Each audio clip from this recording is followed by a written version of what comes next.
in the salute to the flag. Ready? Begin.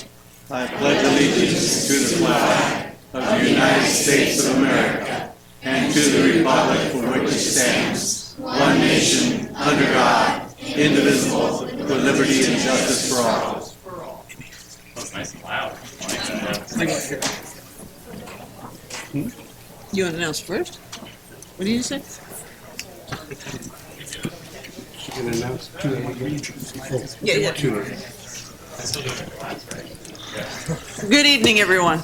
I just want to introduce you, we, in the last closed session earlier today, we unanimously asked Mr. Cook to be our interim city manager. So that's why he's seated here. And so...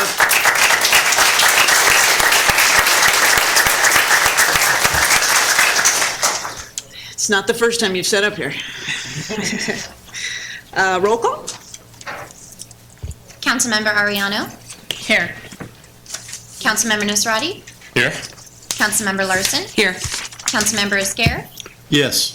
Mayor Bublak. Here, all five of us. Declarations of conflicts of interest. Hearing and seeing none, we will go to the closed session that we'll cover in a second. So approval of agenda is posted or amended. As an announcement, I need you to know that with the reconfiguration of a new person at this dais, that we're going to pull 9C and 9D from our agenda. You still can speak, but we're not making any votes tonight. It doesn't seem prudent at this moment to have that dialogue. And also, I would like to request that 13D be out of order, if my colleagues will humor me, so that we do that sooner than later. Correct? If I can get a motion for approval of the agenda with the amendment? Approval motion as agenda. Okay. As agenda. We have our motion, I'll second. and we have a second. Thank you. Approving the amended agenda, Councilmember Ariano. Yes. Councilmember Nasrati. Yes. Councilmember Larson. Yes. Councilmember Esquer. Yes. Mayor Bublak. Yes. If I could, just for the members of the public, that means we're gonna take closed session out of order. This is a very short closed session, should only take us 2 to 5 minutes. So we will be adjourning real quickly and coming back, but I want everyone to know that this will be very quick. All right.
Yeah. Move it along, buddy.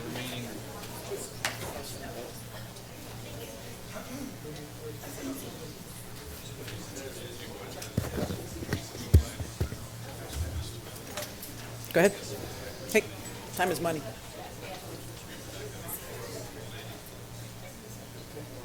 Mayor and Council, as it relates to item 13D, direction was given to staff, but there was no reportable action taken. Thank you. Moving on to our proclamations, if I can have the team and their coaches kind of cruise up here, so I'll read the proclamation and then we'll get a photo. Come on, guys, center stage. You're amazing. You got to make everybody know. All right.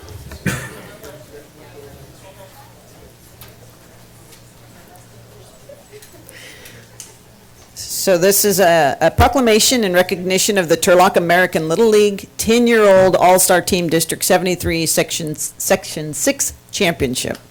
Whereas Little League Baseball is a program of service to the youth of our community, dedicated to teaching sportsmanship and the competitive will to win, as well as furthering physical fitness and well-being through healthful association with other youth under proper leadership. And whereas players, managers, coaches, officials, parents, umpires, and countless others work together in an atmosphere of wholesome community activity to provide valuable training for the participants and entertainment for the spectators. And whereas it is with great pleasure that the City Council recognizes the Turlock American League 10-year-old All-Stars on their victory, finishing fourth in the Northern California State Little League Championship out of over 300 Little League teams. Yeah. You guys are good. So I still have to read a little bit more. So whereas the Turlock American League 10-year-old team had a performance highlighted by 14-7 win over Danville in the state final tournament, including combined 4 home run performance by Braden Keller and Mason Hackler, of which these 2 ball players were on the home run derby at the state level, with Keller taking the win. So whereas this Turlock All-Star team consists of so many young men that you see in front of us, it is with pride from our council and our citizens that we do by here recognize this Turlock American Little League team, 10-year-olds, that what a commendable job they did representing Turlock. Let's give them another hand. Who's the coach? Which coach? You guys coming up for a photo? Coach? We got a ring for each of you guys. I'm going to get pictures there.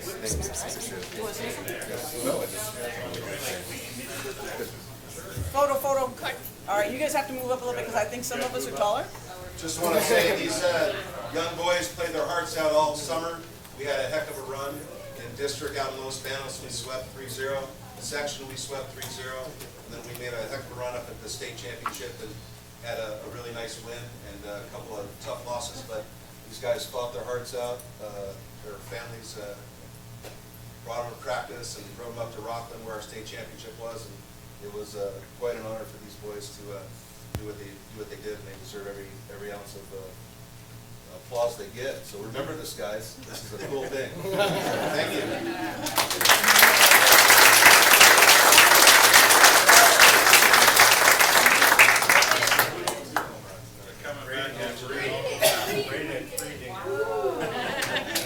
What was a grand slam? Thank you guys. Turn around and shake hands, okay? Shake everybody's hands. I went backwards, I'm sorry, guys.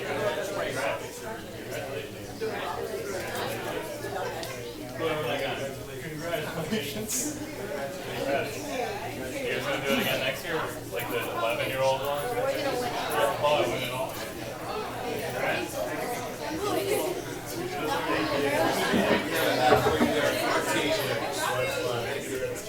We'll try to get you an autograph one.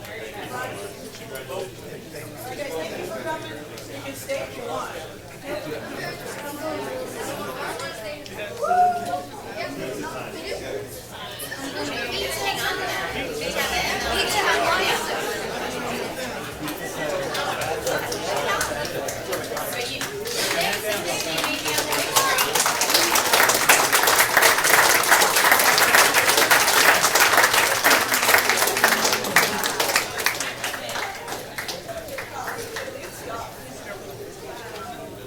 All right, so now we're at public participation.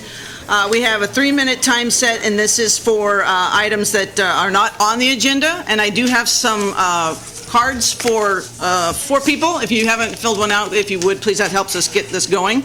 Dr. Strom.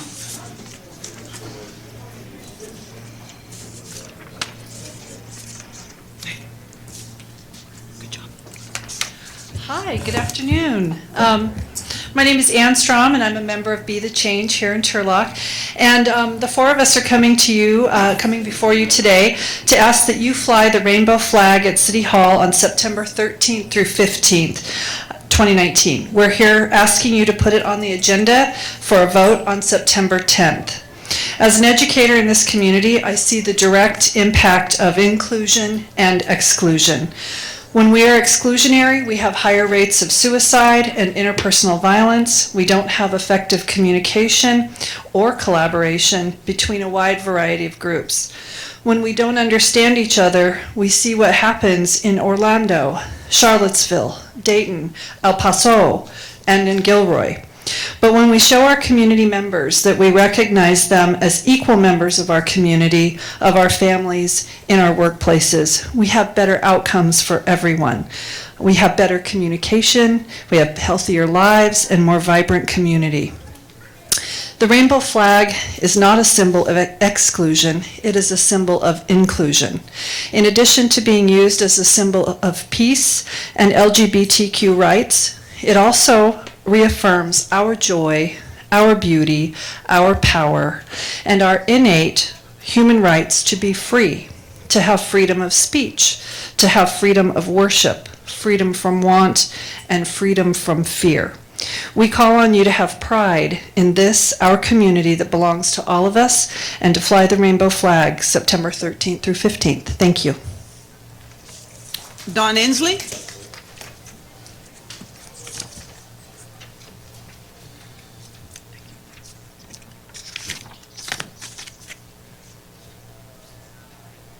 Did I pick the wrong order? No, but I'm sitting my time turn. Fair enough. And this is the time to talk. I'm reading the statement written by Michelle Park, who lives here in Turlock. She and her wife are attending their daughter's first junior high open house and could not make it tonight. She writes, "Thank you for your time, City Council and Mayor. I would like to ask the City of Turlock and the Turlock Police Department to make a joint proclamation in support of the LGBTQ Pride Day in our county set for September 14th. I ask that this inclusive proclamation be made and the rainbow flag be raised in solidarity with LGBTQ people throughout our city who feel especially afraid for their safety right now due to the recent failed straight pride event. The flag was commissioned by the first openly gay elected official, Harvey Milk, the year he was assassinated. It replaced the pink triangle, which was conceived by Adolf Hitler and sewn on the clothes of gay men to identify and stigmatize them in the exact same way that the Star of David was for the Jewish people. It functioned as a Nazi tool of oppression, and folks felt that they needed something that was positive, that celebrated their love. The new symbol became a flag because the designer saw flags as the most powerful symbol of pride. They fit the mission because it is a great way of saying, this is who I am. The best-known version of the rainbow pride flag was established in 1979 and still assigns a meaning to each color that you can read here. And we're supposed to point to the flag. Red is for life, orange is for healing, yellow is for sunlight, green is for nature, blue is for harmony, and purple is for spirit. But let me tell you what this flag means to me. I am a queer person living in a loving and committed lesbian relationship. My wife and I are about to celebrate our 21st anniversary together. We have 2 children in the TUSD school district, and we are both educators. We are good neighbors, right, Amy and Becky? We live down the street from them. I am no longer working due to health issues, and I'm privileged enough that I'm able to come out of the closet and stand here to ask that you raise the flag. I asked several people to come and stand with me, and not one of the LGBTQ business owners, educators, and your colleague felt safe enough to come ask you to protect them.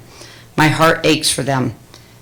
It is hard to describe the feeling you have walking around not knowing if someone might harm you because you happen to love the same gender or are a different gender than you were born into. When I see the rainbow flag, I have this feeling of relief, like, ah, this person, this place, this institution respects me, and I do not have to be afraid or hide who I am. Many medical facilities have sensitivity trainings, and then staff wear a rainbow on their name tag to let people know that they do not have to lie. Since I spend a lot of time in the medical world, this gesture really means something to me. It means that I can breathe. It means that I can say my wife in the doctor's appointment. It means that I can say, oh, she's talking about her other mom, my wife, in the appointments with my daughters. It means that she can accompany me to the operating room and will be there in recovery for me without having to explain her relationship when the stress is already high. It means I do not have to hide or figure out ways to say things that fit into how they want me to be. It means the people under that flag accept me as I am. The eyes of the nation have turned towards us here after the failed straight pride event. Hate crimes historically rise after events like this. I'm worried for my safety because oftentimes these groups retaliate when they feel humiliated, and having met them 200 to 20 on Saturday, I can tell you that they feel humiliated right now. The Modesto Pride Center was flyered in hateful speech the weekend before, which called for violence against me, my family, and my friends. It has been traumatic for me to stand up to the people who think I am evil and wish me harm. Earlier, I mostly spoke about being comfortable due to the rainbow flag, but let me be clear that LGBTQ people are beaten and killed every day because of who they are, and they kill themselves at a much higher rate than their straight peers because they do not feel accepted. But it was refreshing to shake the hand of the Modesto police chief on Saturday and work with him and through police liaisons throughout the whole event. When I thanked him for all of his efforts, he said to me that he was glad to be here for you and that he thought this counter-protest was a great event. I felt that his words were sincere. I know that Chief Amafar similarly stands with us and would want to show the people of Turlock that he wants to protect the most vulnerable among us. If you could raise this flag and show our town that you want to protect me, my neighbors, your colleagues and family members, and to protect our children from people who want to discriminate and harm us, I think that you would have won a small victory for humanity and just possibly may have saved a life. Please put this on the agenda for a vote on September 10th. Thank you. So just for clarification, I don't know are you Jennifer? I'm Jennifer Okay, Garcia. so I was reading that typically for we don't Michelle do it. Park. No, that's fair. For everyone, we Okay. typically don't do the giving over your time and such, but I was working with you here and I was like, okay, I'm I'm guessing sorry. Jennifer, Thank you. so, yes, all right, thank you. Thank you. Donna Inslee? Good guess.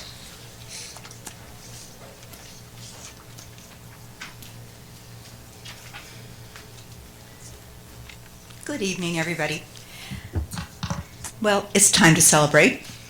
And as you guys recall, we were here 2 years ago, and we were able to pass a resolution against hate in our community, which was a real cause for celebration at that time. And this council was cooperative and supportive, even posting the resolution in our utility bills, and so that it went out to everyone in our town. So that's a great reason to celebrate. I'm also celebrating because last weekend hate was pushed back yet again within our communities. I'm celebrating because yesterday the police chief in San Jose, as you guys saw in the news, has determined that he will be raising the pride flag in San Jose to protect people there, and even his own officers who are gay or in that community. So it's our chance again to be proactive, because we were proactive when we passed the resolution. Nobody around had done that, really. And we were brave, and we stood up for what we believed in. So we have another chance to be proactive, to be the first community in our area to raise the LGBTQ pride flag. Let's celebrate our diversity. Recognizing the LGBTQ community as part of Turlock is a logical extension of our original resolution. So let's be diverse, let's celebrate it, let's raise the flag. So what we're asking you to do is to forward a proclamation supporting the LGBTQ community and raising the rainbow flag, pride flag, on the weekend of September 13th through 15th. I don't know if you need to vote on this, but if you do need to vote on it, we ask you to bring it back at the next meeting and vote for the resolution. Okay? Any questions? Thank you. Brianna Gonzalez?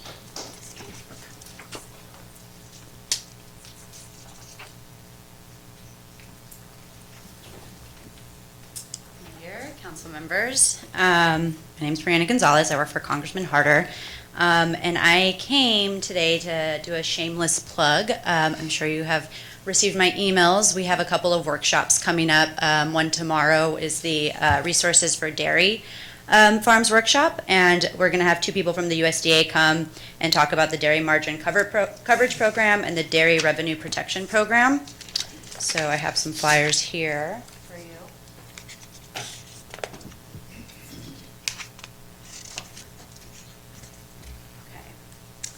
And then also, next week, Congressman Harder is going to be having an Assistance to Firefighters workshop.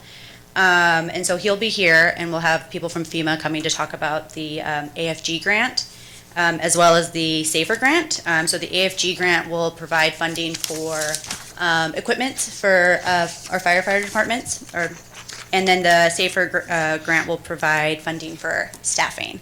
So two really important things we need funding for.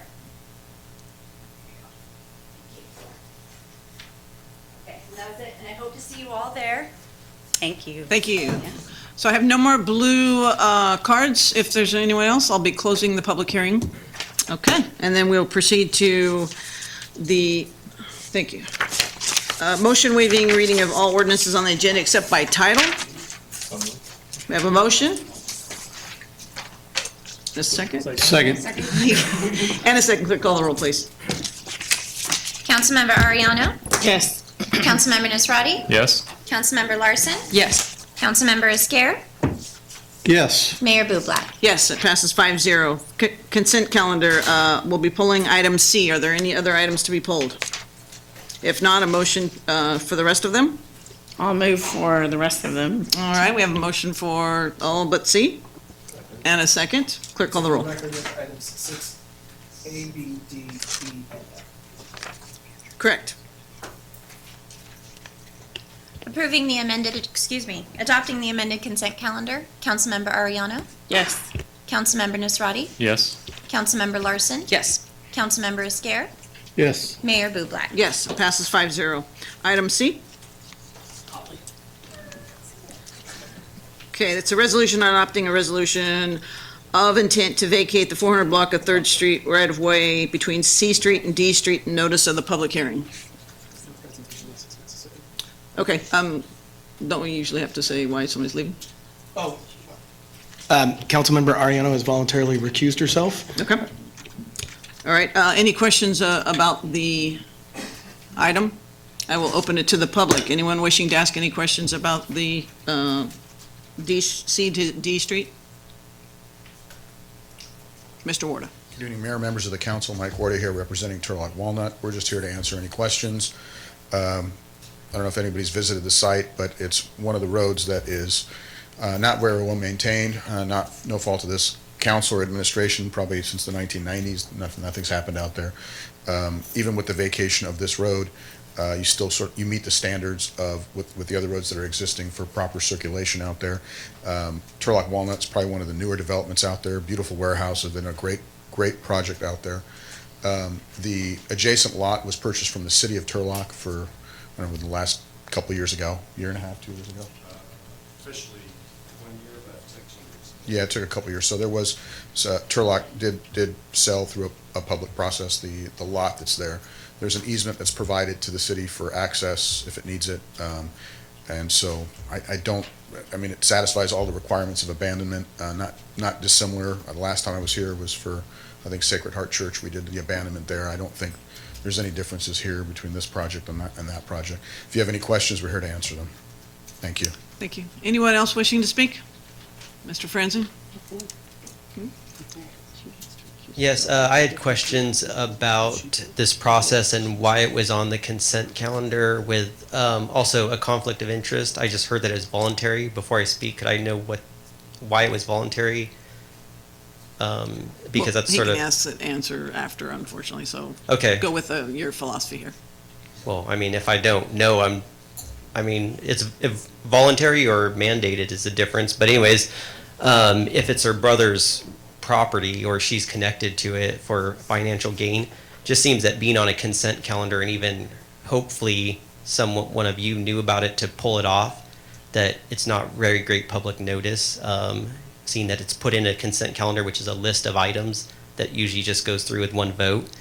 And then to know what that conflict was. Also, is there a price or a value put on this land? Did city staff get some sort of value, or is that going to be through the process? And then also meeting the requirements that were mentioned, I'm not sure what they are, but if we go down this road, I didn't mean to have that pun, but if we go down this path, will places like Foster Farms over there in the same area that do encompass entire blocks, actually multiple blocks, would we also be just giving them the road as well? Or what's your guys' thoughts on this if we go down this one?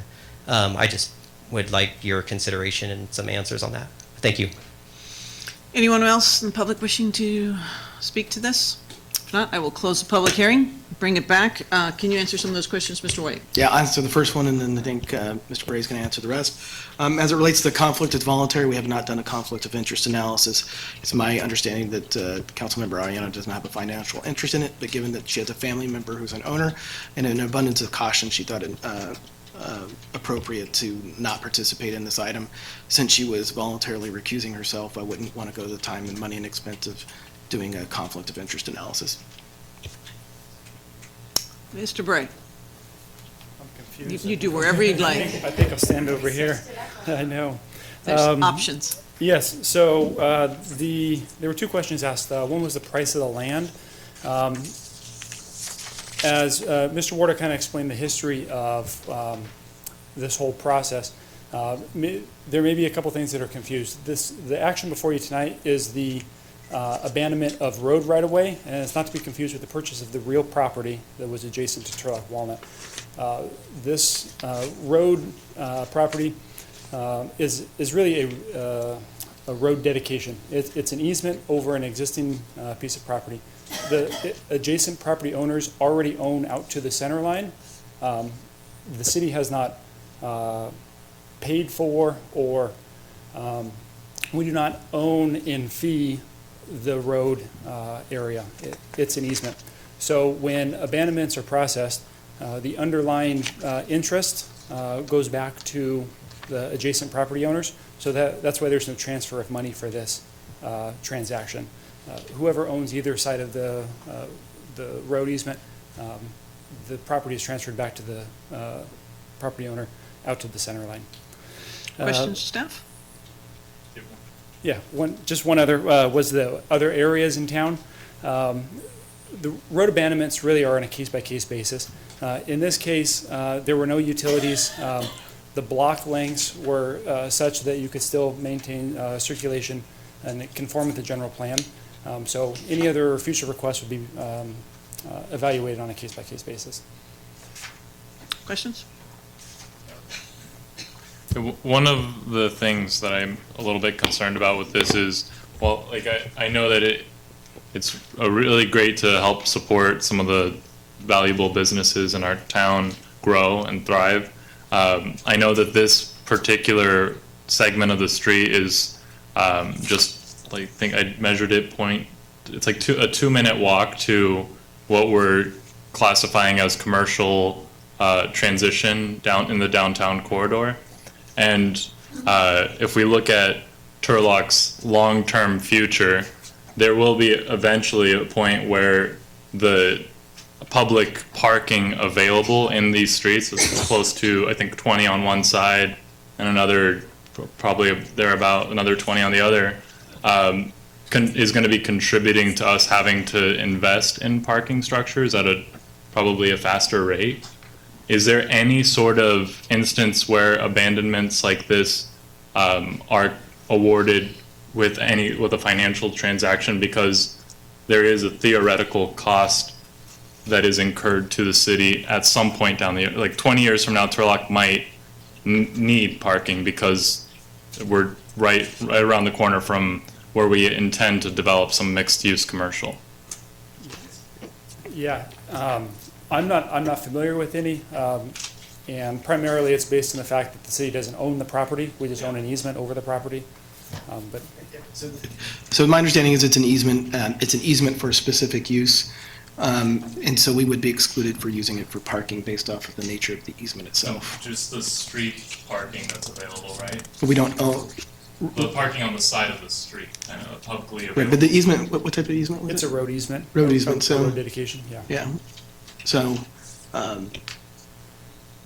There is access to parking for the public. I know that we're nowhere near people having to park there to get to downtown, but 25 years from now, who knows what our downtown looks like? It's right on the outskirts of the downtown commercial zoning.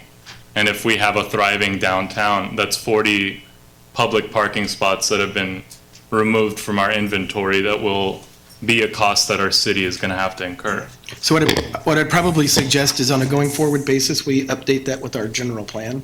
The actions that we have to take have to be consistent with our general plan as it's currently written. And so I think that if that's the policy that we want to have on a going forward basis, I'd want that written into our general plan so that we're enforcing it on a consistent and even basis. And so I think that would be an appropriate thing as part of our general plan update. Yeah, I would agree. And when staff receives these requests, we go through and evaluate them, again, based on a case-by-case basis. But we're looking for access control, circulation.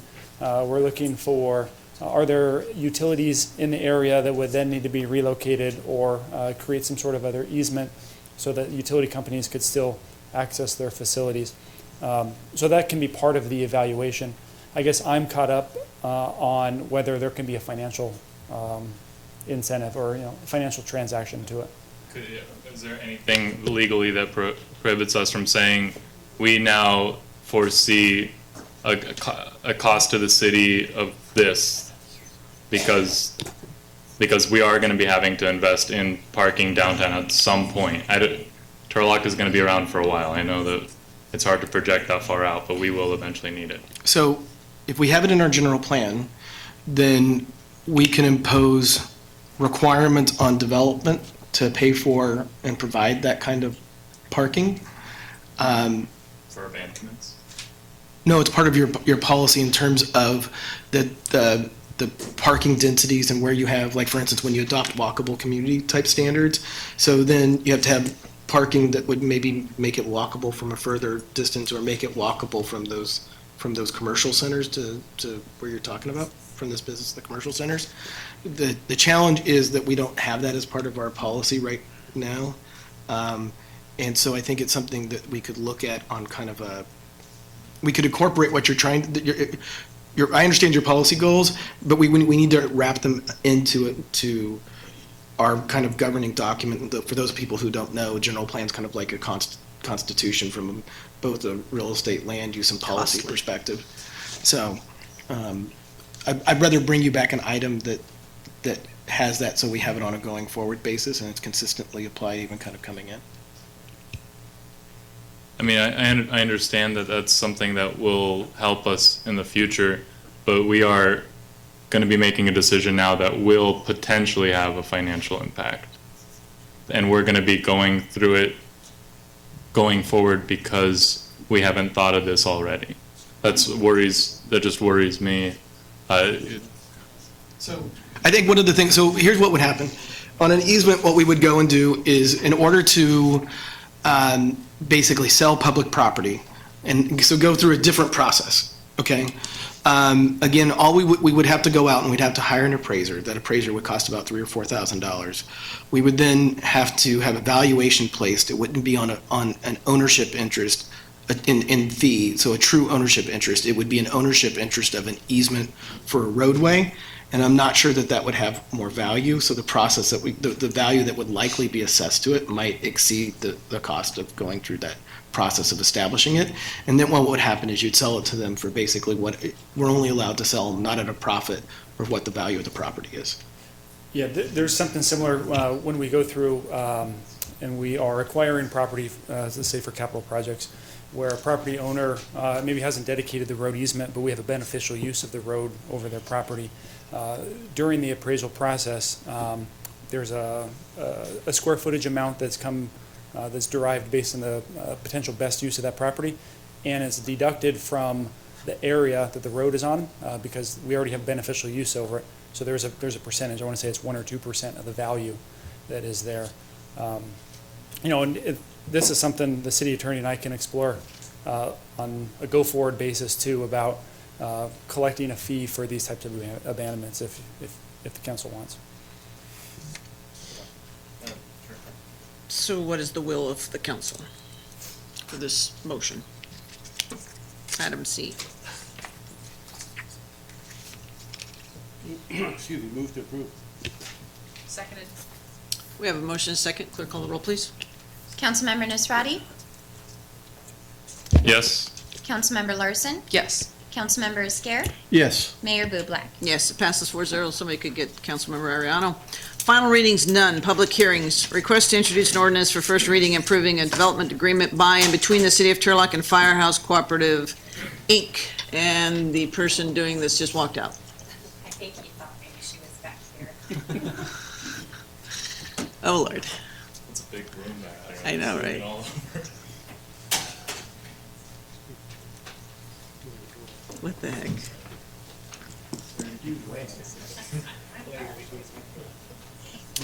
Okay.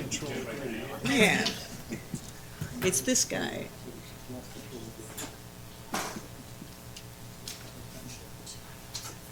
Mr. White.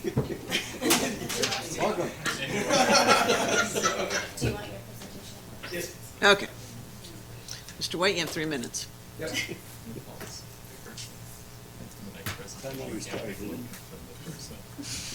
All right, Mayor and Council, what you have before you today is, well, I'm going to just go through it. So here's where we're at in the timeline in the cannabis thing. We went some months ago and started the process of a dialogue and had lots of discussion about whether or not we even wanted to have a pilot program in cannabis. We had lots of discussion about the fact that currently folks can deliver into the city of Turlock because of the Bureau of Cannabis Control's regulations, can deliver next to schools, can deliver into government buildings cannabis, and the city, according to the state, has no ability to regulate those deliveries. Based off of that, the council, and amongst a lot of other considerations, the council decided to move forward with that, and then we held an RFQ process where we had over 40 folks apply to respond to the idea of giving us their qualification to potentially be applicants to operate these businesses. We have successfully negotiated approval of development agreements, and that's what's going to be on tonight with some of those folks, and other folks will be coming at a later time. Tonight, in terms of the then we have conditional use permits and the application processing, which would be where you really approve the land itself and the project, and they get the ability to operate subject to achieving their state permit, and the Planning Commission will have those hearings. Development agreements, what we're looking at tonight, and this is the action that you'd be looking at taking as first reading, is basically looking at the RFQ information that was provided to you, looking at the public benefit amount that was negotiated by your city attorney, and saying that based off of that and the preliminary negotiation, you're willing, that it meets the criteria and like you continue the process of moving forward and authorize the city manager to enter into agreements with them. We have some amounts for retail. They are going to be required to pay a minimum of $25,000 a month, or 5.25% of their gross receipts. I'm not going to go over cultivation and manufacturing at this point in time, or distribution. The major process and the final step in it is the conditional use permit process.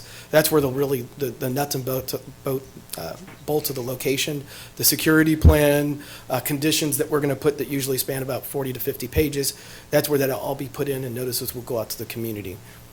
So with that, your planning commission did vote to recommend all three items before you tonight be approved. There was one abstention from the chair who was concerned that background checks weren't completed before the DA negotiations.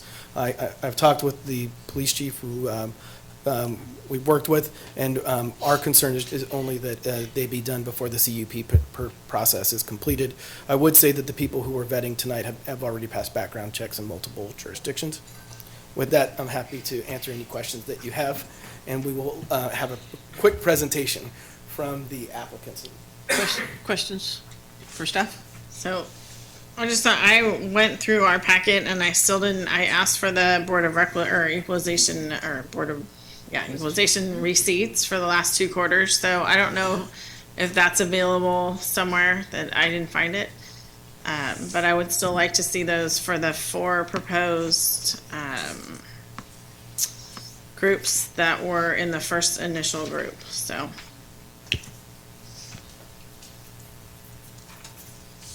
I'm going to let the applicants address that when they come up.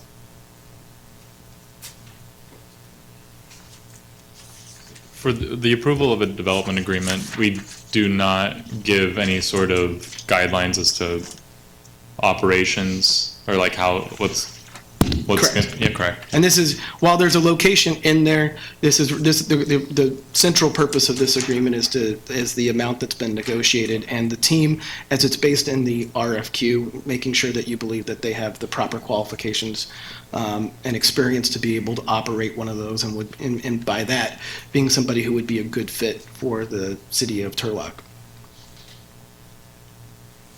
Are there any other questions before we have the applicant come up? So we'll have the applicant come up. I'll ask them to come over here, and we'll give their quick presentation. Yep. Right here? Yeah. Cool. Good evening, Mayor and members of the council. My name is Devin Stetler. I'm here representing Firehouse Dispensary. And wait. Do I touch this? Yeah. Probably gotta click it too. How does it work? I got it. Perfect. I'm a tech guy, I usually figure it out quick. I'm representing Firehouse Dispensary. We currently have licenses in Stanislaus County, Ceres, Riverbank, Modesto, Merced, and hopefully Turlock very soon. This is a glimpse at the 99 corridor where we've located our stores. We placed first in the city of Modesto. We ranked first in the city of Merced, next to a $700 million publicly funded company, which is quite an honor. We've also now ranked first in the city of Turlock, above other publicly funded companies here as well. This is just a quick glimpse at how we upgrade our buildings. This was our Flavors dispensary in Riverbank is a pit stop oil lube. After upgrades, it looks like this. Today, it's very discreet. Very cleanly appearance. This is Merced. This corner has been vacant for 2 decades. It needed a major upgrade. We were very excited to do that there as well. This is a rendering, but very similar to what it actually looks like. We've put an entire new roof, a new stucco, landscaping, and we've really improved the appearance of that corner. Very excited to open that very soon. In Turlock, at the Waffle Shop, this is what's currently there today. Again, a rendering of what we expect it to look like after our upgrades there as well. This is where customer and patient verification happens in a lobby before you enter the retail floor to be able to access products, which looks like this. You can see our wide variety and selection here. Another view, we're showing our exclusive products that we carry, that name brands. We're also here representing Fuego Azul, cultivation license as well. This is some images from a state-of-the-art cultivation facility. This is a grow room. This is all of the fertigation and computerized nutrient filtering systems. This is again tanks for nutrients and chemicals through the process. This is a 35-ton HVAC system that's necessary for each of those grow rooms, commercial grade, of course. This is a drying room. You'll notice the walls are food grade panels, which are easy to clean, pressure wash, bleach, whatever's necessary that you can't do with a normal drywall type situation. This is an overview of just what sets us apart overall. To give an example, so variety and selection is unsurpassed in our stores. We have exclusive brands that others just can't carry. We have very competitive pricing. Our stores are aesthetically pleasing, very secure and safe for our customers. The buildings are discreet with little to no signage. There's ample parking, and we have a 7-minute average time in store from the time people park to the time they drive away. And we're the largest community benefit producers in each jurisdiction where we operate. And that's all I had to say. Again, I'm Devin. I'm happy to take any questions at any time. Questions of the applicant? I wanted to tack on before, just with the BOEs, that we did include those as the final page in our RFQ as well. Thank you. Thank you. And then just for the public's recognition, the reason they did two different items. They did item 8A and 8B, so that's why they had a little extra time. Devin, real quick, I'm sorry, we have a question still. Councilmember Larson. You can get right up here if you'd like. Whatever's closer. Thank you, Devin, for the presentation. Could you speak to also security at all of your locations? Sure. Our security is something we're especially proud of. It's been complimented by every fire and police that's come and visited and taken tours, including yourselves. There's a high state-of-the-art camera system at each location. We do a lot of cameras, usually in the 50 to over 100 in our Modesto location. We take camera security very seriously. We also have a third-party watch who's an actual ex-cop, and he watches over 24/7. He can talk through and listen at each location, sound alarms, call police. It's pretty extensive. We have 24/7 armed security guards and a number of building security measures as well. We have a custom security mesh that we've designed that's an attractive, actually less penetrable than, say, bars on the windows. We have alarms. I mean, I can go on and on and on. I don't want to bore you with all the details, but we've put a lot of time and effort into our security systems. Yeah. Any other questions from him? Thank you. Sure. We'll go ahead and open this to the public. Anyone wishing to speak regarding this, please come up soon. Please.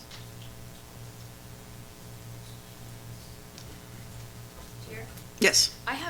I'm Mary Jackson. I'm here on twofold. So my question to Mr. White is, may I speak for 3 minutes as a parent, and then may I speak for 3 minutes as a school board member? 1.5 and 1.5. Well, I got a lot to say. I understand. You know that. And I didn't make it because I was at Turlock Junior High School's back to school night. This is a very busy period of time for school board members and parents. Would you please stand up if kids attend Osborne? This many, and there's a gentleman, right there he is. We found out about this basically Monday. The school district, I'm going to speak as Mary Jackson. I'm a member of the Turlock Unified School District right now. I am really dismayed and discouraged and just angry that our superintendent, who I asked personally last night because we had a 2.5-hour school board meeting in closed session, was not informed of this. Our new assistant superintendent, Barney Gordon, was not informed of this. And so it's a really disrespectful because it's half a mile from Osborne Elementary and it's half a mile from the proposed where Roselawn is going to move at the former John B. Allard. And I know it's 2,100 feet to the Waffle House and it's 1,200 feet. I have about 40 people who signed from this morning. I actually went and toured the facility in Ceres. And that's why I was late to get back to school to get more signatures. And there are other people that are going to speak. So I'm going to tell you about my concerns. I'm frustrated that this is being put on the west side. I think that you would never do this by Pittman High School. There's places on North Golden State. You would never do this by Earl. You would never do this by Maderos, and you would darn no not do it by Walnut. But you will do it on the west side, because that's where it's okay, and it's not okay. I know the police chief could address how many calls go to the hotel behind us, as well as Motel 6.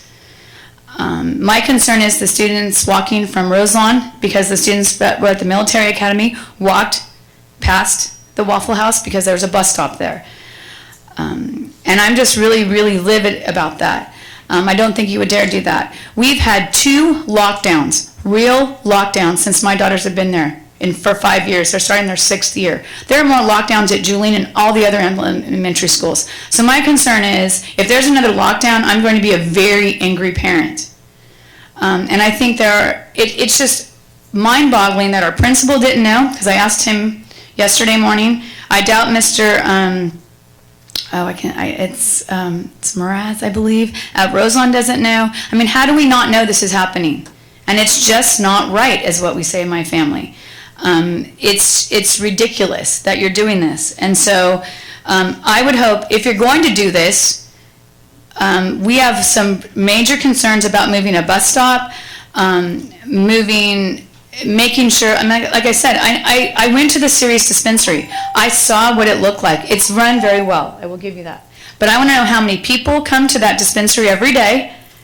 I know I got 3 minutes. No, your 3 minutes is up. I know, but I believe I should be able to speak to you as a parent, as a school board member. And you can shake your head, Mr. White, but you and I will have this conversation at the next meeting, because I'm not going to waste my time today. But we've got petitions, and I know there are other parents. I hope you all come up and speak. Thank you. Okay, thank you. Anyone else wishing to speak? Come up, please.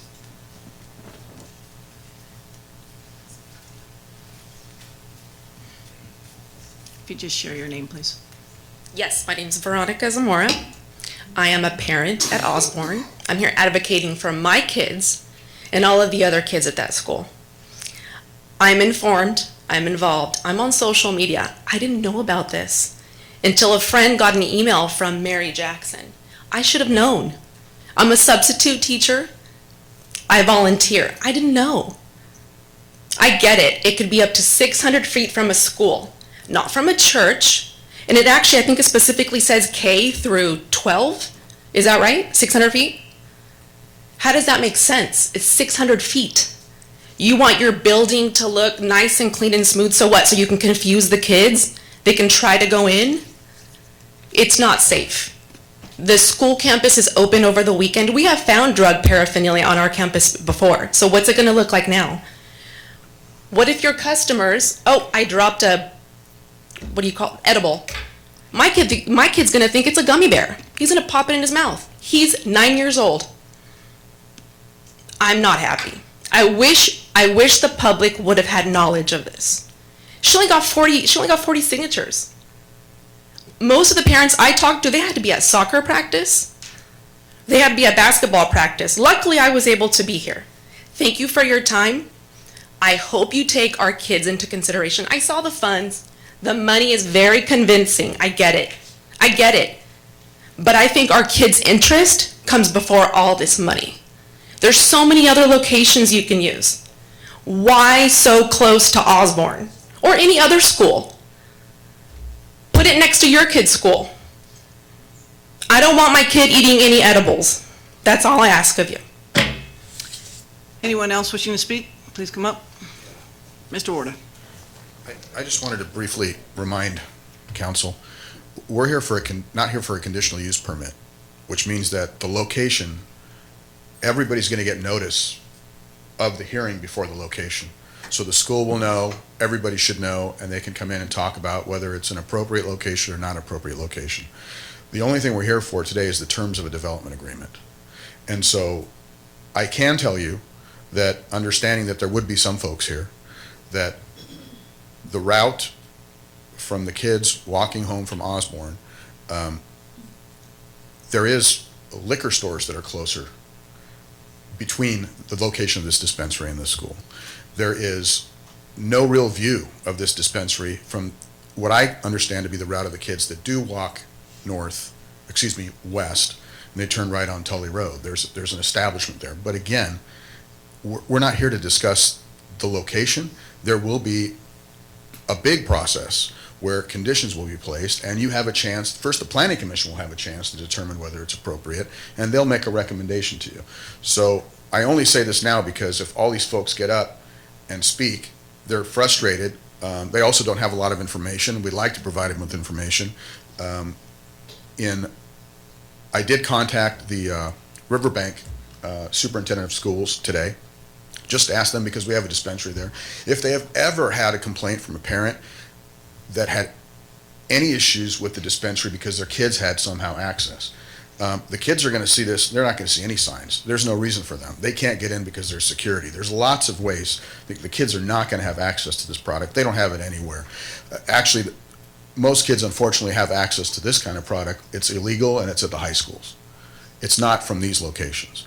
But again, before we have 20 people or 30 people get up and make very impassioned and honest arguments, the decision here is whether or not to award a development agreement, and there will be a process where we will have a public hearing at the Planning Commission. We'll have a public hearing here where everybody will be notified, whether they're a property owner, and we assure you that we will reach out to the principal there at that school. We'll reach out to make sure, which we do when we go into different locations, we will reach out to make sure they're aware of it, to see if they have any concerns, to give school officials an opportunity to tour facilities, to come in and look. And then if they've got legitimate concerns, and I'm sure they'll have legitimate concerns, but I promise you that we'll have pretty good answers for those. And I've not seen any issues that relate to children in connection with this. In Riverbank, we did have one group that brought kids there. That same group later came back and said, we had no problems with the operations in Riverbank. So if we can clarify that, I think it would be very helpful. Thank you. Thank you for the clarification. Anybody else wishing to speak, please come up.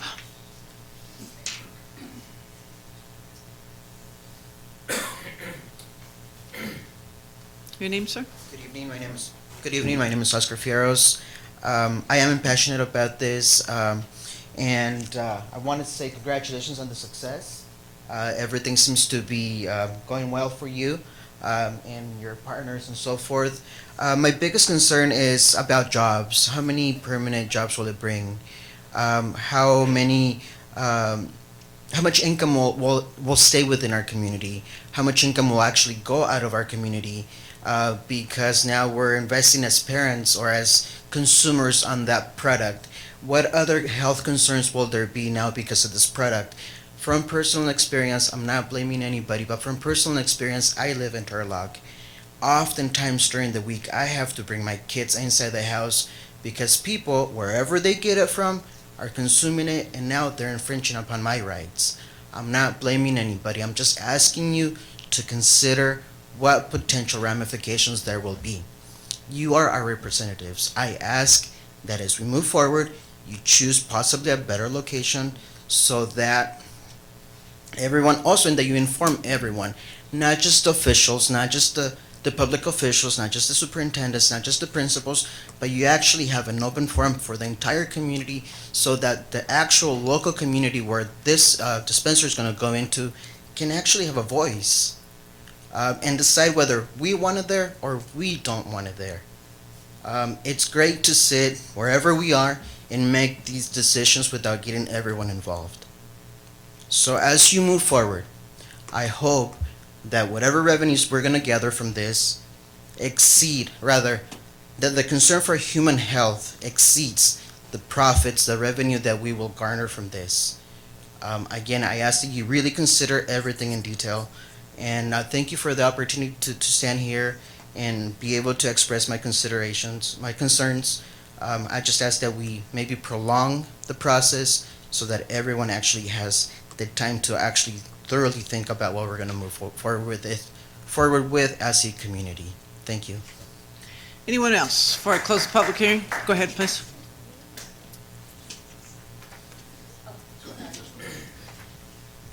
Hello, my name is Norfelia Martinez, and I heard that he said that there will be an armed guard there. Kids walk through it all the time. What happens when something goes wrong? Is a kid gonna get in the line of fire? I work at a bank, and there was a customer that was in the line of fire, and she died. So what's going to happen with our kids if they're walking by and there's something going on? I'm concerned for my kids' safety. Thank you. Anyone else before I close the public hearing? Mr. Francis. Yes, I wanted to clarify on this process because I've been trying to mitigate as much as I can for the public and for the applicants, for the city. This has been actually out there a lot. It has been discussed. I've tried to even get into the location issues. When this original ordinance was passed, there was even a last minute extension to put 1,000 feet with the intention of like trying to keep it away from schools or I think it's under like sensitive locations. And then there was also a caveat to put that it was 1,000 feet from the residential parcels. That was clarified to be with the state legislation, which is 600 feet, because when we started looking, there was essentially no place to put it, especially with residential. I understand all the concerns, but where would this go? And to me, according to the stats and data about calls for service, this is just a business that is going to be doing retail sales. And you saw on the slide, their clients and customers are in and out pretty quick. And with all the security, I got an email from the Sirius City manager that said they have 3 operations there. They have different types, but they only had a couple calls for service, and one was a false fire alarm. And they get more calls for service from the bars on a weekend than they do all of those all year long. So I do understand the concerns, but statistically and with the data, we have concerns right now with a lot of different locations. And when people talk about the west side, like this is almost like a bad thing. I went over there and looked at this one location. There are 2 lots, and this is the gateway of the city. There are 2 lots that are vacant, so just weeds and totally not developed. And then we got Carl's Jr., and then we got this building that was a waffle shop, which was vacant. It's not even developed. And then I just heard too, there is a Motel 6, and there are hotels. They produce calls for service right now too. I mean, any business going in there would have to consider that. And so I don't think it's like a negative thing, but also why is everyone concerned with the west side now? Like there's current issues right now. People can find edibles on the ground. They can find needles right downtown where people shop. Are these supposed to be in that location? I mean, if they did have those concerns, where would this go?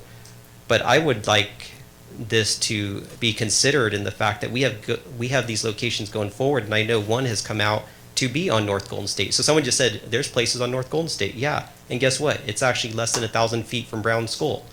Where would this go at all? So I think this is a good location according to the criteria, and this process has been communicated. But I would also encourage that there be more communication at the Planning Commission. Even our Planning Commissioner said they didn't know.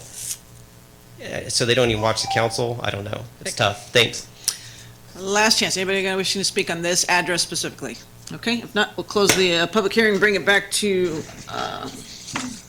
Mr. White, did you have any follow-up on this at all? I did, Mayor. I want to make sure that I kind of deal with it. So first of all, I want to remind, by approval, if it was council's desire to approve this measure tonight, nothing opens up tomorrow. There's no right to open up tomorrow because they still have to go and get a conditional use permit. For everybody in the audience, if that goes through that process would likely be sometime in October. So that would be that. And that process involves a neighborhood noticing policy as well as relevant agencies like the school district and so on. So that's the appropriate time. That will likely happen. Those notices will likely go out sometime this week or the beginning of next. But we have to establish what day it's going to be that we're going to have the hearing first. So with that, I want to, so I think that addresses the question of why weren't folks informed. It's how you go through the process and when you get that appropriate step. I heard the question about whether or not this would ever happen on North Golden State. Just so you know, the city, we're not in this business. We run a city. We don't get to choose where people locate. We get to approve whether or not it's appropriate to locate there or not. And that's the process that we're going through. And in fact, there are locations being proposed by other retailers, one of which would be on North Golden State and 2 of which would be on South Golden State. Hey, don't get ahead of me.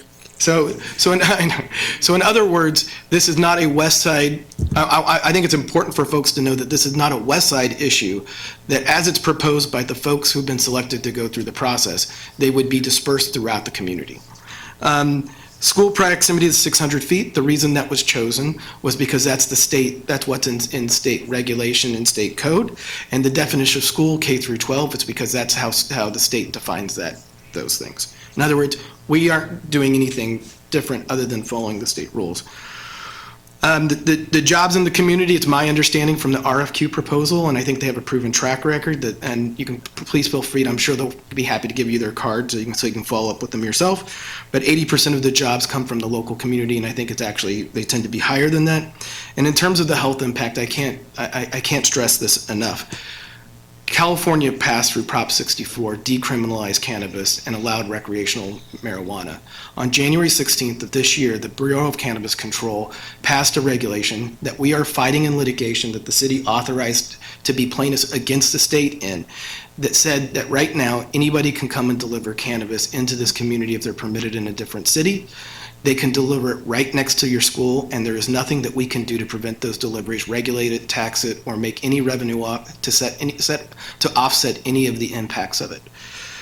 This council showed leadership in fighting that rule so that if we can't stop it, at least we have a regulated, controlled environment. We know who's operating within our community. As it relates to an armed guard in the line of fire, it is certainly our hope and it would be our requirement that those folks are trained, responsive, with police, so that if there was some kind of cross shooting, that it would be to the benefit of your child to make sure that your child is safe and that minimize the ability of their harm. So with that, council, I'd be happy to answer any additional questions. All right, it's the will of council. I got some questions. Yes. So one of the things mentioned was that the Riverbank School District, you reached out to them and got a positive message. It'd be great if we can get some of that in some sort of documentation. And also, I was talking to some teachers over the last week about how this addition into our community might be impacting the kids that go to their schools.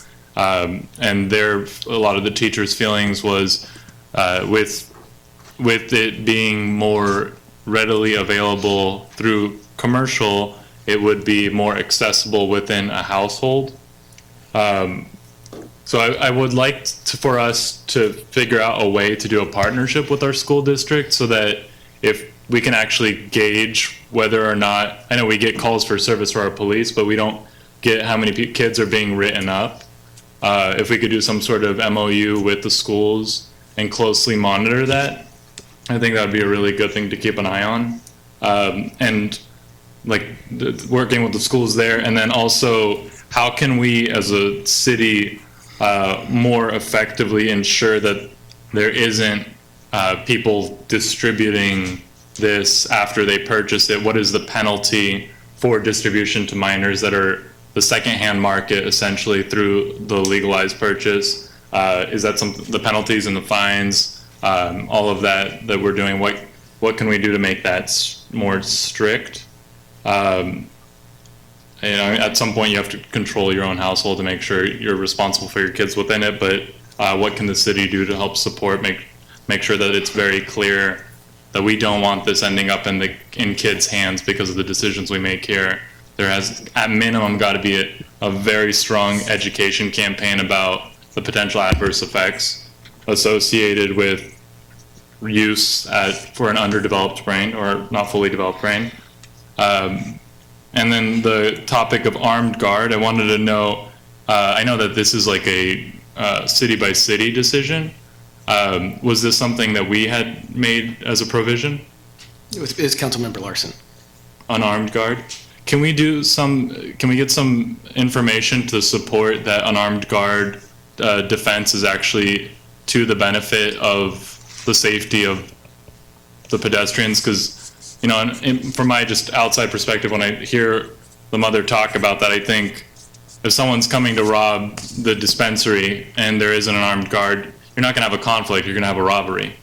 You're just going to have someone walk away with some drugs and money or whatever it is. An armed guard, I think, does potentially lend itself to more violent incidents And if we're in the path of a school district, I would like to have some sort of supporting information that assures me that that armed guard decision, one more time?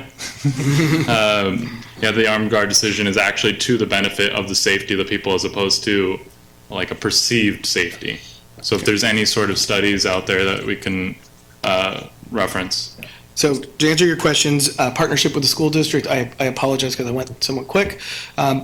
At the request of some council members, Councilmember Ryan specifically, we've included a 0.25% provision, which I believe will add up to somewhere between $100,000 and $250,000 per year, depending on how successful they are, that will be specifically set aside to be able to support drug prevention and drug education. So and those partnerships will be able to be formed through that, and it's possible that the council could decide to spend some more of those monies on schools that are maybe closer in proximity and potentially have more impact. So that would be that. We're kind of relegated. Can we do an MOU to share data related to incidents within the school districts? We can do anything. It just takes two to party. So civil, in terms of civil penalties, we're pretty much regulated to civil penalties in terms of doing it. And candidly, the state has decriminalized it so much that it's not even prosecuted. So practically speaking, from an enforcement perspective, we're really relegated to civil penalties that we could do. And be happy to work with the police chief and bring back information on armed guards versus other means. Okay. What is the will of council? Can I ask? Sure, of a course. couple more?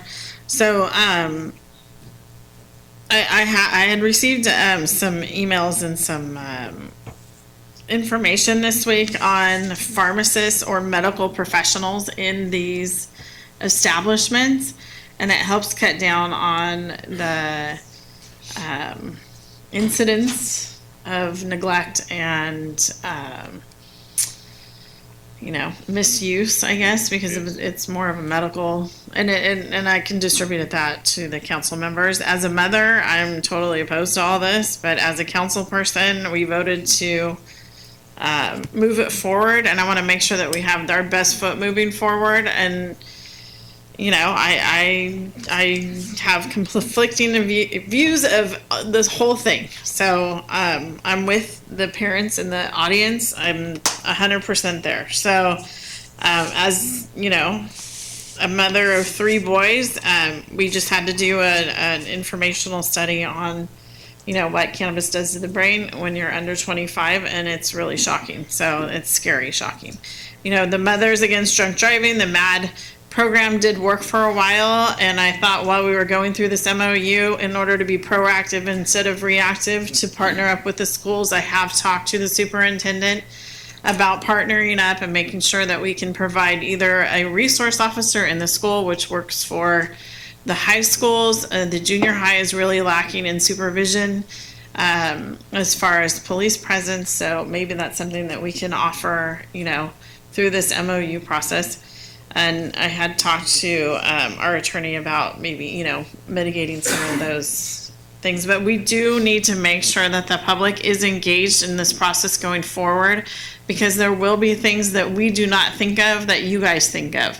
So I am a big proponent of making sure that we can get the message out to make sure that we are, putting our best foot forward, and we don't want to have any issues that we haven't foreseen moving forward, especially with our kids. So that's it, I think. Follow-up question. So you mentioned the decriminalization. Is that for use, or use and sell, or distribution, any sort of? It's mostly related to possession. Yeah. And so, but the criminal aspects are going to all be made, those laws are going to be made at the state level, where really we can put misdemeanors on the books, but the DA, from a practical perspective, the DA never picks those up to do it. So what cities will use is more of the civil remedy, fines. And as we've found recently, we're actually more successful getting compliance with civil fines than we are with the threat of jail time. Okay, what is the will of council? We have a motion Second. and a second. Clerk, call the roll. Introducing an ordinance for first reading, approving a development agreement by and between the City of Turlock and Firehouse Cooperative, Inc., located at 1601 West Main Street, Turlock, California, County of Stanislaus, Assessor's Parcel Number 089-015-006, and setting the final reading date for September 10th, 2019. Councilmember Ariano? Yes. Councilmember Nasrati? Yes. Councilmember Larson? Yes. Councilmember Esquer? Yes. Mayor Bublak? No, it passes 4-1. On to item B, Mr. Mayor, if I could, White, yes. just to, in the effort to make sure that the folks who care are in the past, and I can't be accused of not being, telling them, this will have a second hearing on the 10th of September. The DA will have it, so it'll be back at City Council at the 10th of September. And then it will be at the Planning Commission on, we don't have a date, but in early October, but notices will be given. If anyone would like to be put specifically on that list, the deputy director is going to be in the back, and you can give her your name and addresses, and she can make sure that you're informed. Because if you're outside of 500 feet away from the property, you may not be otherwise notified. We'll notify the school and things of that nature, but we're actually 200 feet beyond what the legal limits are even required for notification. For those who are worried about this issue in general, there will be more hearings on different entities on September 5th at the Planning Commission and September 10th, again, at the City Council meeting. So trying to put it all out there, communicate as much information as we can. We will do every effort we can to inform folks. All right, so this ordinance is in regard to the location of 495 South Golden State Boulevard. Devin already explained the location and things of that nature. Mr. White, what do you have for it? Mayor, just to clarify that this would be only for cultivation, distribution, and for manufacturing. This is not a retail-facing industry, so no, there will be nothing from the customer. Nobody should know that it actually even exists except for these documents. Questions of staff? If not, open. Go ahead. I saw your arm move. Is this a building adjacent to the old cannery? Because I didn't really get that in the. I'll let them answer that when they come up. Okay. Right, and you're renovating that. So for the record, just for those who can't otherwise see the nodding heads, there's nodding heads yes in the audience. So. Okay, we'll open it to the public. Anyone wishing to speak regarding this location for a grow? All right, I will close the public hearing, bring it back to council. What is the will of council? Move to adopt the ordinance. We have a motion Second. and a second. Clerk? Introducing an ordinance for first reading, approving a development agreement by and between the City of Turlock and Fuego Azul, Inc., located at 495 South Golden State Boulevard, Turlock, California, County of Stanislaus, Assessor's Parcel Number 043-051-016, and setting the final reading date for September 10th, 2019. Councilmember Ariano? No. Councilmember Nasrati? Yes. Councilmember Larson? Yes. Councilmember Esquer? Yes. Mayor Bublak? No, it passes 3-2. On to item C, request of ordinance for development with Cal State Ventures 2 at 501 West F Street. Mr. White? Mayor and council, just I want to clarify for you that this is a request to just operate a distribution.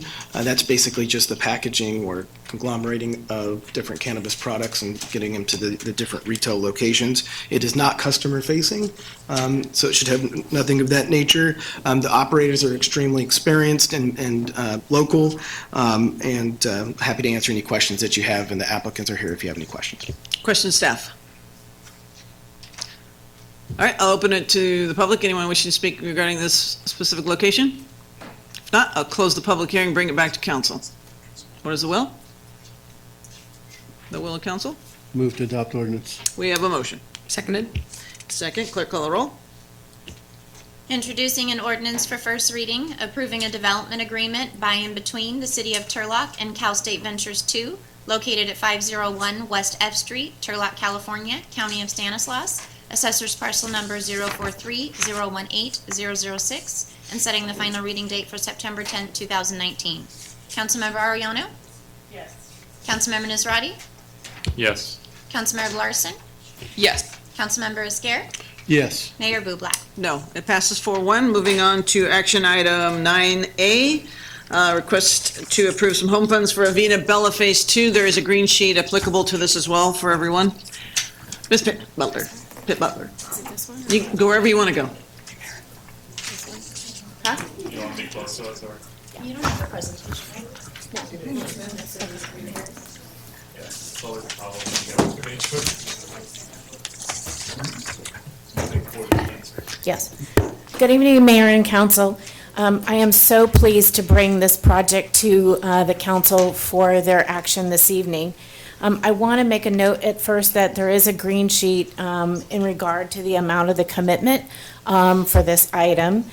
Tonight, what we're asking is to provide authorization for the execution of a deed of trust, assignment of rent, security fixture filing, the regulatory agreement and declaration of restrictive covenants, and loan agreement in the amount of $2,467,373 of home funds which come from the United States Department of Housing and Urban Development, and which we do have on hand, to provide financial assistance to EAH Housing to develop the affordable multifamily housing project located at 500 West Linwood.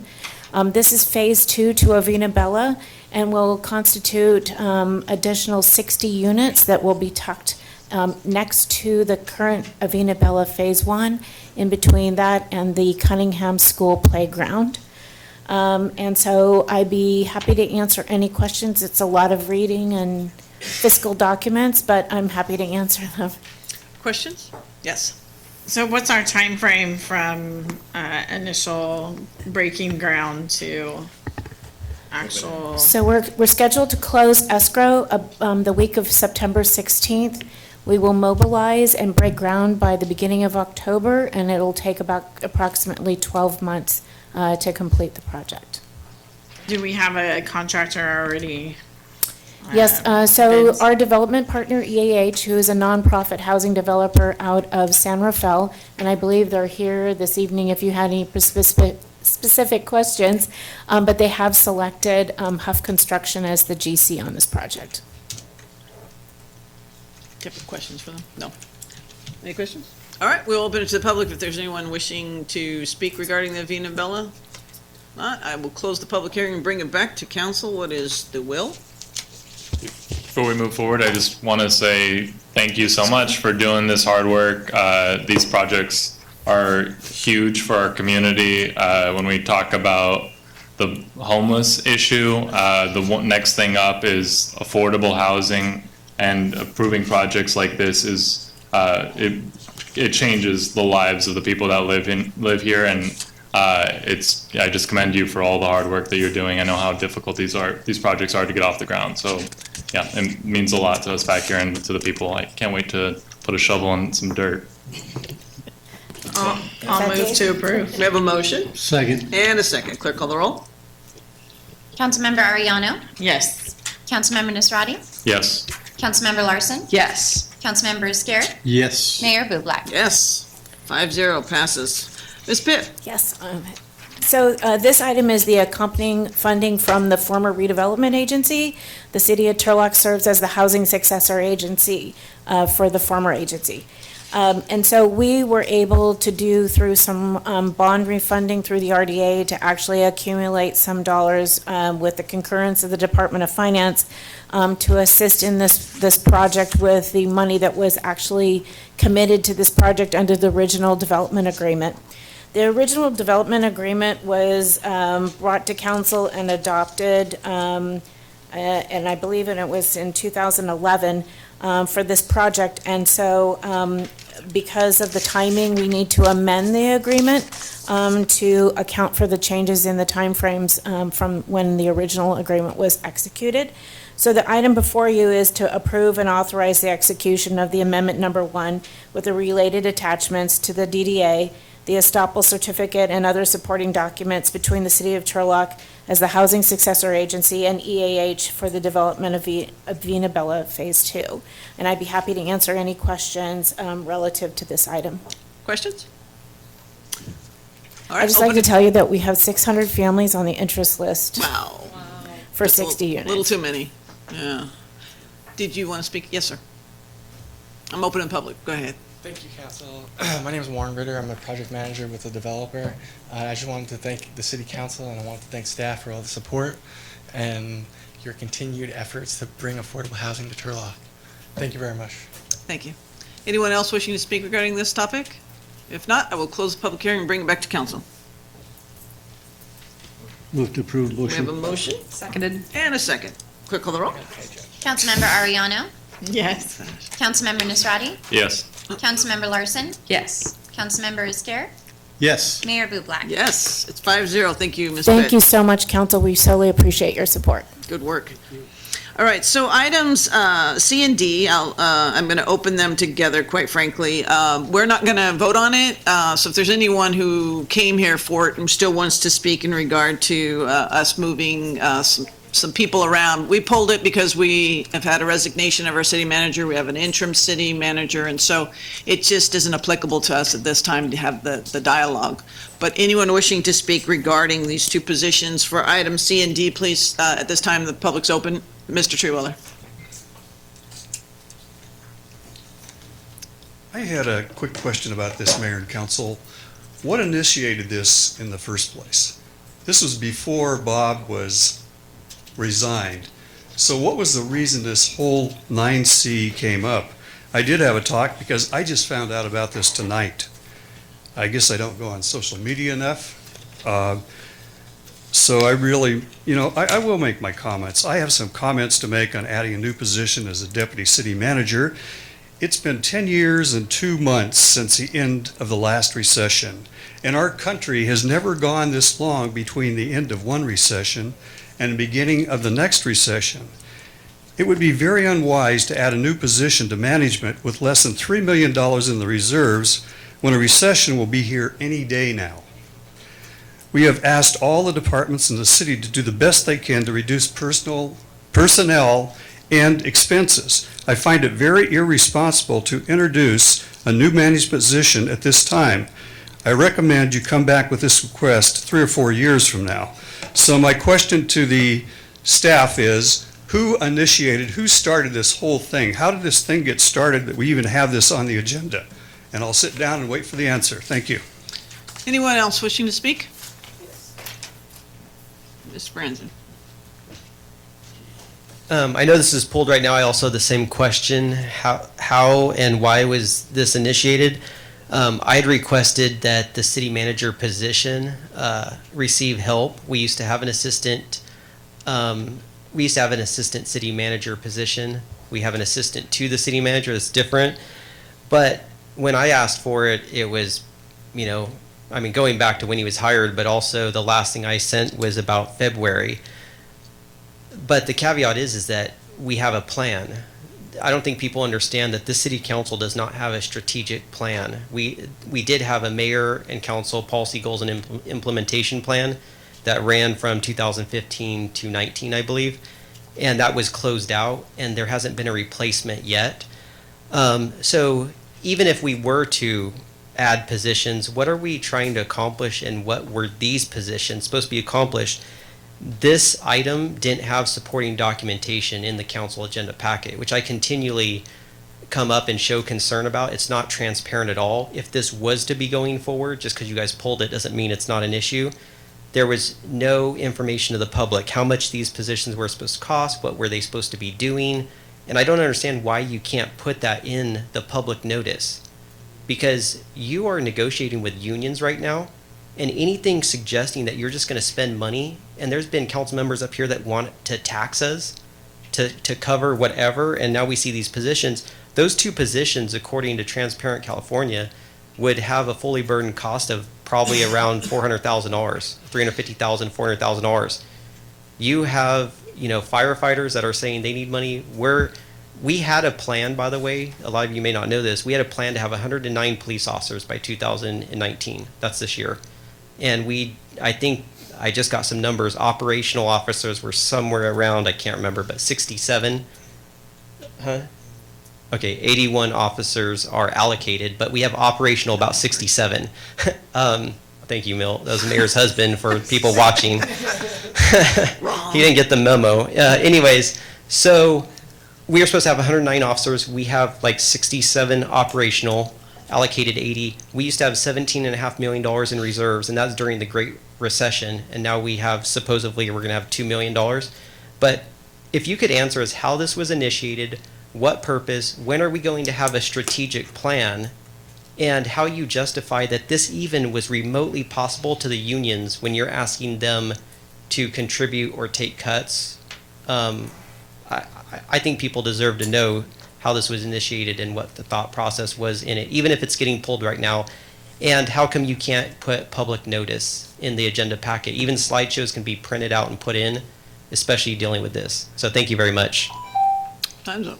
Anyone else wishing to speak? If not, I will close both public hearings for both items C and D.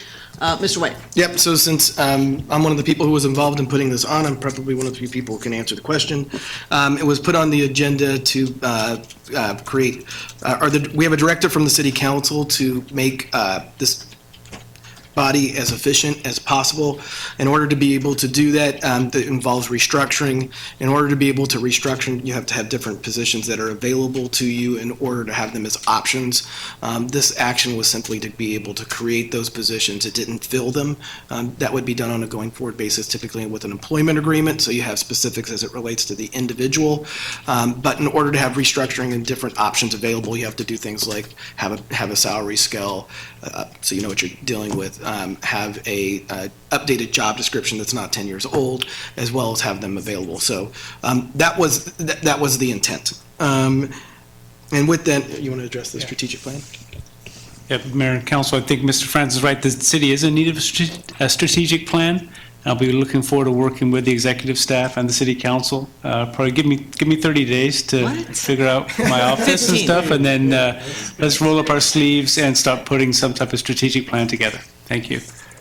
Great. We're moving on to city manager reports. Mr. Ray, don't hurt yourself walking up here.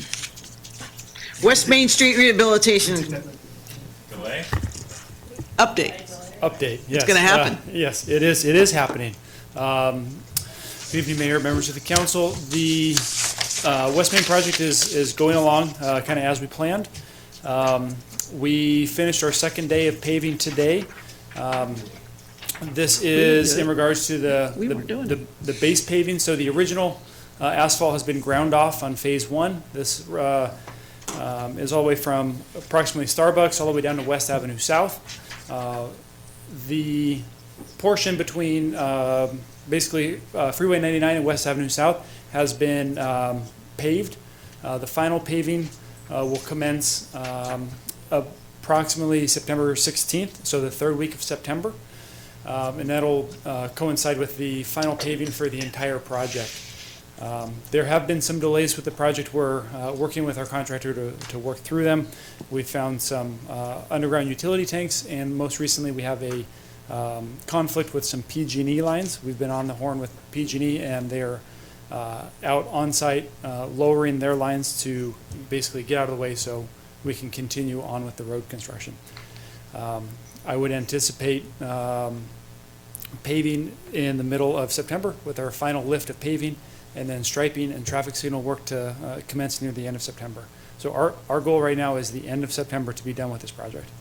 We are pushing our contractor, and it is their goal to be done then also. So with that, questions? Be happy to answer any questions.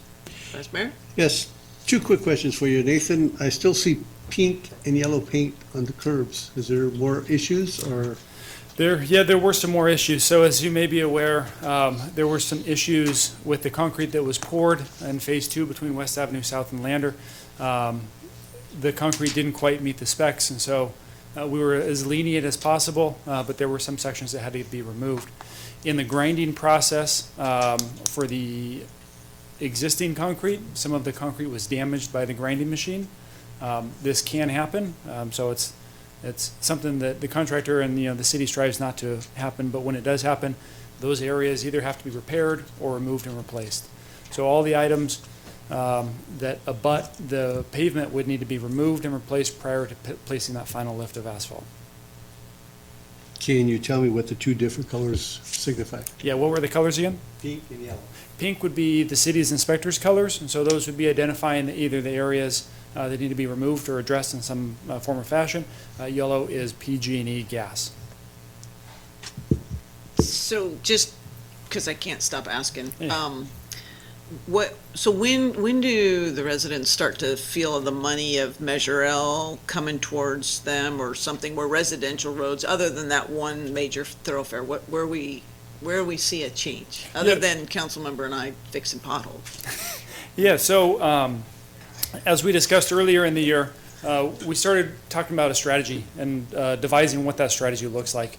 I work with the interim city manager to get that back on the agenda and the schedule, so we can identify, one, what the council strategy is moving forward, and then two, we can start to populate what those projects are and how they fit into the strategy. The goal would be to have projects ready to start construction next summer. That's your ideal time to start road repair. It's a little hot, but okay. That's the goal, is to do it when it's hot. Yeah. Any other questions? Any other questions? Go ahead.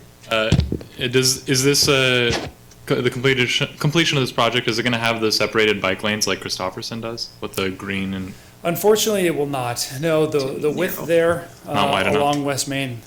Not wide there's Yeah, and then do we have any sort of protocol for end of, like at the conclusion of a project that basically gives us a summary so that we could see like the types of delays that we experienced, so that we can effectively take it as a case study, and if that particular person comes in for a bid for us in the future, it's kind of like serves as a Yelp review, and I could say how they've done in previous contracts. Yeah. So there's two answers to your question. The first one is yes, we'll bring something back before council, which closes the project out formally.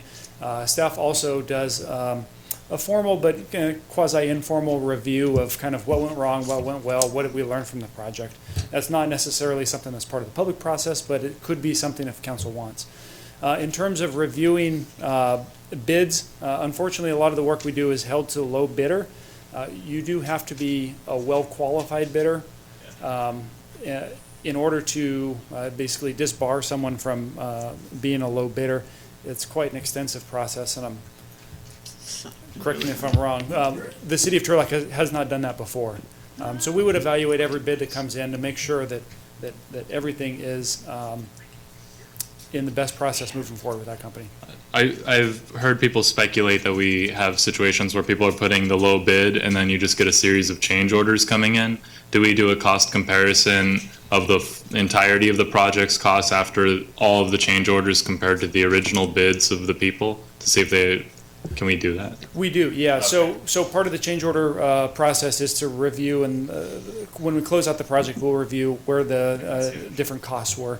There are covenants in the public contract code that talk about mathematically imbalanced bids. I don't want to get too technical, but there's ways that contractors can add profit to certain areas of their bid, but if they make it so where it is mathematically unbalanced, i.e. that if we were to move forward with that, it would not be the lowest cost to the public entity, that's not allowed. Vice Mayor? And one more. Can we make sure, this is my big pet peeve with all these projects that go around town, is they do not pick up after themselves. So on Christofferson, there is duct tape everywhere going along the side of where they painted the lines for the bike lane. So it's getting on everybody's cars, but just to make sure that they do a clean sweep, make sure there's no paraphernalia in the road. We're not going to get any more, That's where we need Yelp reviews. We need Andrew's Yelp review. But just to make sure that they're very aware that just to go back through and do a clean sweep of the area, because there is obviously going to be a lot of traffic on there. I will, yeah, I'll follow up. That is part of our process. Our, either project inspector or project manager should be following up with the contractor. It does, our contract does talk to cleanliness of the job site. That's fair. Just one more, just to clarify, I think we brought this up before, but just to clarify, if a contractor does not meet the deadline, goes beyond it, and it's not the city's fault or not anybody else's fault, do we not have provisions in there for recouping some money? We do, yeah. The technical term is a delay damage. And so based upon the evaluation of who owns the delay, whether it's excusable, it's an act of God or a force of nature, or the city controls that delay, those are delays that the contractor would not be responsible for. If they are delays that the contractor is responsible for, either scheduling of their subs or they just failed to show up to work for a week, and it went longer than the amount of time that's been specified in the contract, there's an amount per calendar day that we have historically charged contractors. Right? It is a contract term, and we make sure our contractors know that up front, that we are very serious about the impacts that this project has to our community and the timeliness component of that. Any other questions? Thank you so much. Thank you. Just a last comment, not a question, and we'll make a real quick comment before she shuts me up. Thank you for getting this done for my birthday, the end of September. Thank you. Wow. Oh, now we've got public, corruption. Okay, so council items for future consideration? I have one. Yes. I would like something with the developers agreement where we can figure out what we need to do with that. And Doug knows what we're talking about for the master plan. So we can get that moving forward sometime at the end of September. It will be either, I'll bring that back, our agendas looks really heavy for September 10th, so it'd either be September. No, that's the end of September. Oh, yeah, absolutely. Second meeting in September. Okay, No problem. so we'll get that done. And You said then, one. She said one. I did not say one. I said I had some. Play back the record. We need to, it's been brought to my attention numerous times that our fees for our parades and street closures are, too exorbitant. So we need to figure out something where we work with parks and police to see if we can mitigate some of that. So I don't know if that's a item for consideration or a comment, but we need to move forward with On something. it, Eric? So. Okay. Nobody's here from. Parks. Eric's here, he's here. Oh, he is? Yeah, he's Oh, hiding. I can't see him. Eric's right there. Okay. Yes. I would like to see the flag raising that the activist group brought out. I don't know if that has to come before a vote or if that's something, it does, okay. Do we have interest in bringing that before a vote? I think the attorney has to look into it. I know that we had a issue years ago with raising any flag other than the three, the city, the state, and the. I know that other councils have done it, so. Here? I mean, in other cities. Oh, yeah, no, yeah, it's just, I think we have an ordinance that we need Mr. White to look into, just to make sure we're clean. Okay, so I would like us to look into, see if we can have that done by September 10th, in time for the September 13th request. And then, also on, we have that Rules and Ethics Committee group. I want to know how I would go about getting certain types of messaging that's delivered to us electronically funneled into this too. I think it's important that we as the council have an opportunity to very clearly state what we do and do not stand for as being respectful, productive dialogue. People are welcome to say whatever they want, but it's important for leaders to lead. So if you could go advise as to how we would do that. There's a handful of comments that we could pull from. Thank you. Anything? No, I have comments though. Okay, we're not there yet, we're getting there. Future items? Yes, one more time, I would like to request that we look at bringing back the Measure L road construction list for reevaluation as soon as possible. I know September 10th is going to be really full, but I say if we can, I'd like to revisit that list and see if we can do something with bringing some of those local streets back up a little bit higher or sooner.